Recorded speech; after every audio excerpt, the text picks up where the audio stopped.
Hello everyone, কেমন আছেন সবাই? আশা করি সবাই ভালো আছেন। আলহামদুলিল্লাহ আমি ভালো আছি।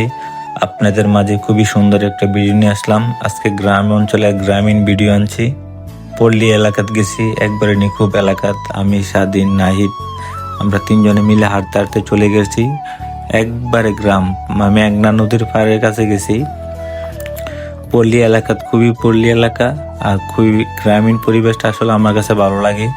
আমরা যতই কষ্টের মাঝে থাকি না কেন, যত পল্লী এলাকা গ্রামে থাকি, গ্রামে যাই, আমাদের মন আসলে এমনি পাতলা হয়ে যায়। যদি গ্রামীণ পরিবেশ দেখেন, মাসাল্লাহ দিলে কাঁঠাল গাছে কি সুন্দরভাবে কাঁঠাল ধরে রয়েছে। আর আম গাছও দেখেন, আম গাছও আম কি সুন্দরভাবে ধরে রয়েছে, যাতে ফলের সিজন। আর পল্লী এলাকা দেখছেন, খুবই সুন্দর একটা পরিবেশ। আর এতে কৃষকের দেখেন ধান পানির তলে গেছে, পানির তলের থেকে ধান কাটতে আনছে। খুবই কষ্টের বিষয়। তো বন্ধুরা, যদি ভিডিওটা ভালো লাগে বেশি বেশি সবাই শেয়ার করবেন, পাশে থাকবেন।